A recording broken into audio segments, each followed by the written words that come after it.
Hello mga beshi, gusto ko lang i-flex ito. Oh, ayan, nag-successful kasi si Royal Dauphin na pinaroots ko through the ICU method. Yan. Ayan po. Ayan, alisin na natin. Medyo pinasingawan na natin yan. Kaya tingnan nyo, hindi na naka-seal na masyado yung yan, yung side ng plastic, yung isang portion ng plastic. Medyo lumabas na siya sa rubber band. Ayan, alisin na natin yung plastic, para ang maganda kasi ito hindi pa natin siya i-transfer kasi kahit may rust na yan.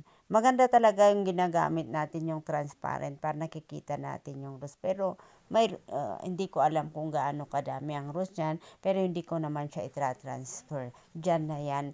Tapos lalagay muna natin dun sa may nasisinagan ng morning sun mga hanggang 9 o'clock